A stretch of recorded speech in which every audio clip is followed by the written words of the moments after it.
মক্কা থেকে আবুলের জায়গার মধ্যে যাইয়া আম্মা জানা আমেনা মুহাম্মদকে বুকে জড়াইয়া ধইরা যাইতেছে যখনই আবু আলমর জায়গার কাছাকাছি চলে আসে এমন তো অবস্থায় আমার নবী তাকায়া দেখে মায়ের চোখের পানিগুলো ঝর ঝর করে পড়তেছে।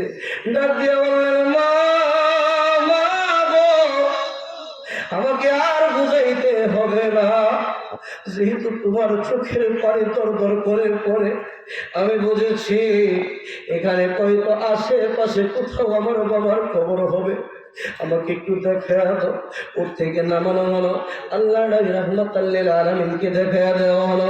মুহাম্মদ, এই যে সামনে খেজুর গাছ দেখা যায় তার নিচে ইট দিয়ে ব্যারিকেড দেওয়া, এখানেই তোমার বাবার কবর রয়েছে, যাও সেখানে যাও, বেশি কান্নাকাটি করেও না, একটা দরবাইরা যায়।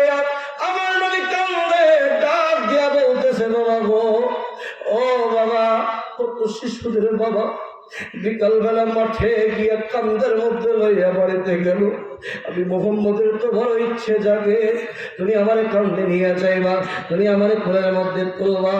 এই কথাগুলো বলতেছে যে রাত আল্লাহর নবীর সিরত লিখতে গিয়ে মাতার জন্য বুয়াতের মধ্যে বলা হয়, শেখ আব্দুল হক মুহাদ্দিস দেহলভী বলে, ওই অবস্থায় নবীজি ডাক আরম্ভ করে দিয়েছে। আসমানের ফেরেশতারা ভাবতেছে যদি শিশু মুহাম্মদ আর কিছুক্ষণ চোখের পানি পড়া ডাকে, আমার আল্লাহর রহমতের জল দিয়া জমিন থেকে তার বাবাকে জিন্দা করে তার করা দিবেন। ওই অবস্থার ভিতরে মা আমেনা তার টাইনা নিয়ে আসলেন, উম্মে আইমান বুকের মধ্যে লইয়া মা আমেনার কাছে দিয়ে আসলেন। মা আমেনা বুকের মধ্যে লইয়া সান্ত্বনা দেয়, বাবা রে, এ বাবা, বাবা মা চিরকাল কারো থাকে না, কেউ চিরকাল বাঁচে না, এই তোমার বাবার কবর দেখা শেষ, এবার চলো আমরা চলে যাব।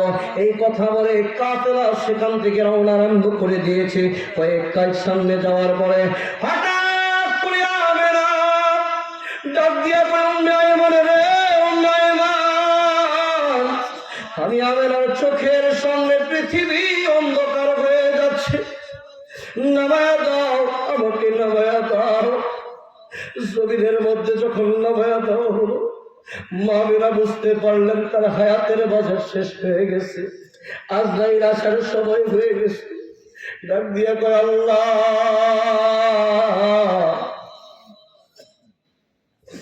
বান্দা মুহাম্মদের